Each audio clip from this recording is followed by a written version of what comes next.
Hi, welcome back.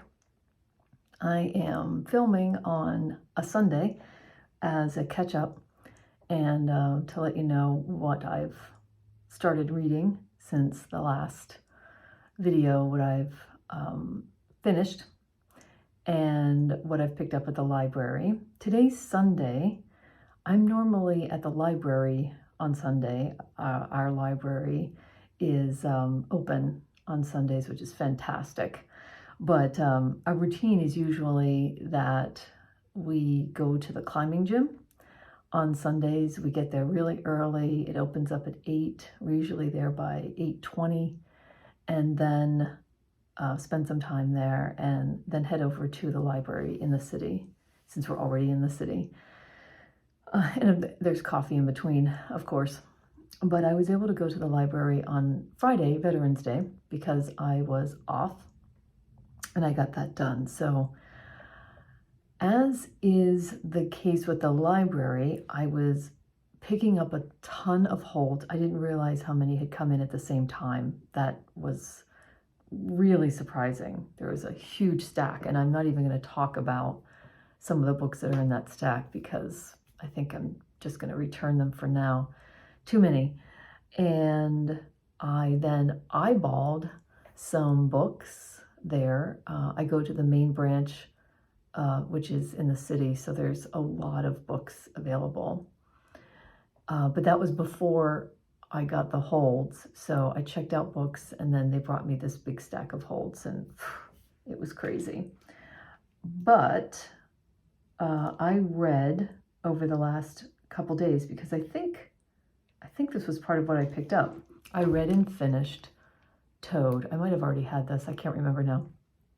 Tove is by Katherine Dunn, and she is most known for Geek Love, but this was written before Geek Love in the early 70s about, it is memoir-like. It reads like a memoir. At times I thought it was her memoir.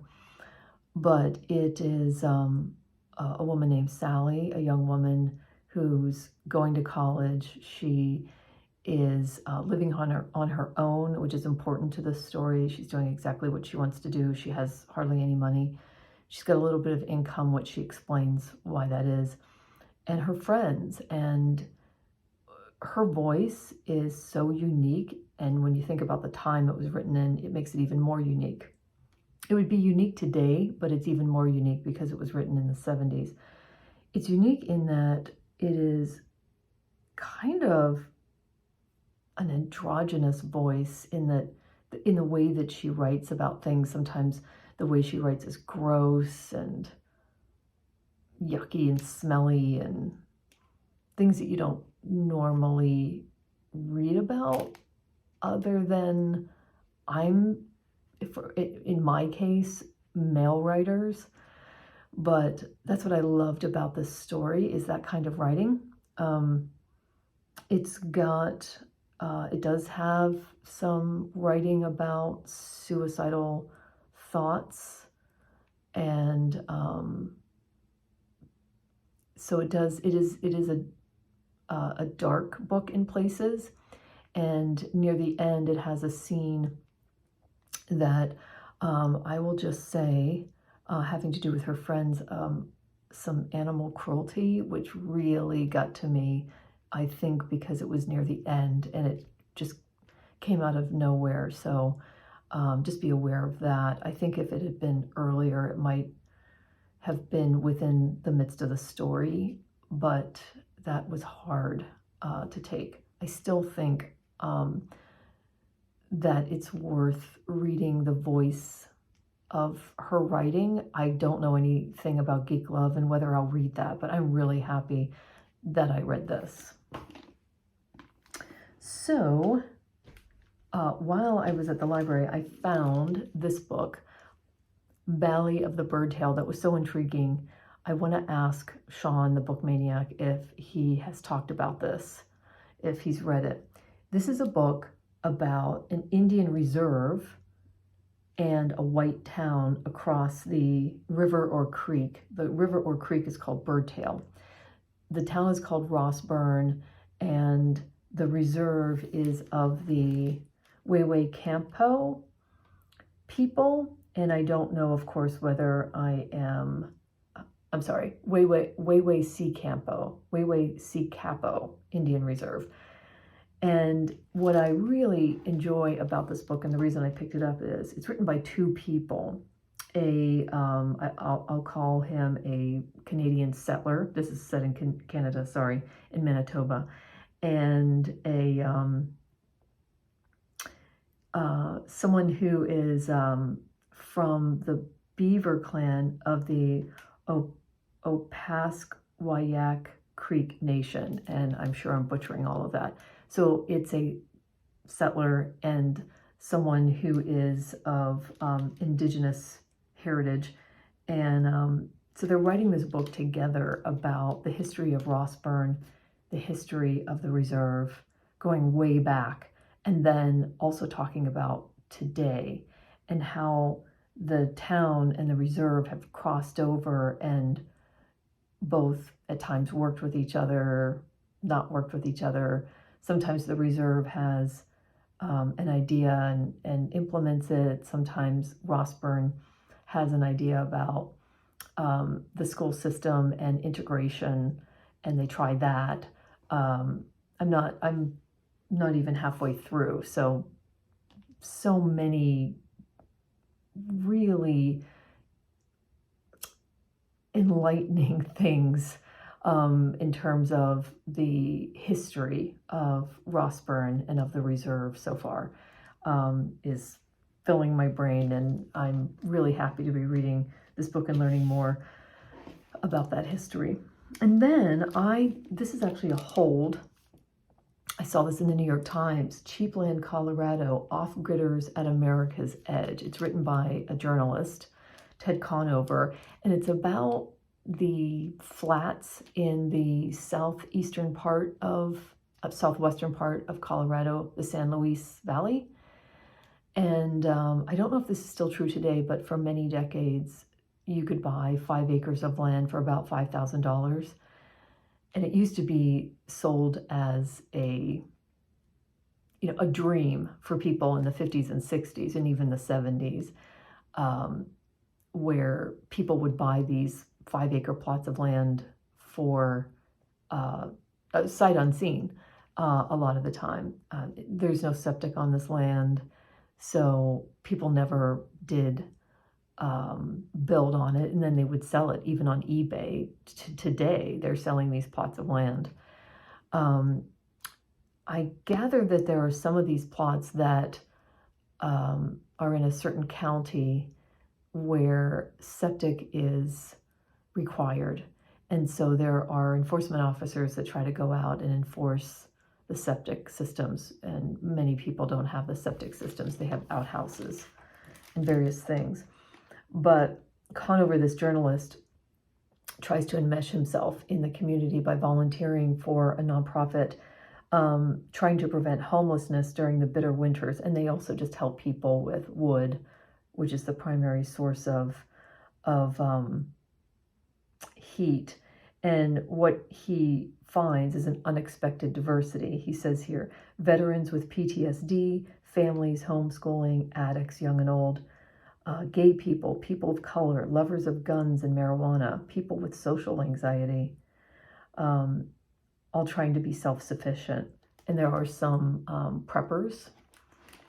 So this is really interesting to me. I used to live in Colorado in the 90s, and we go back on a regular basis. We like to go climbing there. But the flatlands of any area, whether it's in Colorado or New Mexico, are just really intriguing to me. We've also spent time in oh gosh, I've just completely drew a blank. I'll circle back. And then very unexpectedly, again, just by eyeing it on the table, I decided to pick up Hana Yanagihara's To Paradise. I wasn't sure, because it's so big, whether I was going to actually start reading it. I am through book 1. This is a book with 3 parts. And when I opened up this map, and I saw that in Yanagihari's world, this world of 1893, which is book 1, there are the free states, which is Pennsylvania, New Jersey, New York, New Hampshire, the northeast. There are the colonies, which are in the south, and then the west is called the American Union. No, that's the heartland, and then the west, called the Western Union, and the Kingdom of Hawaii. I thought, I don't really like fantasy and realism and world building, but the way this is written is very realistic, and it's 3 parts: 1893, 1993. I think we're in Hawaii, or at least the person in book 2 is Hawaiian. So in book 2, it's 1993, and then book 3 is 2093, and it's all set in, no, we're not in Hawaii in book 2, because it's all set in a Washington Park townhome in New York City.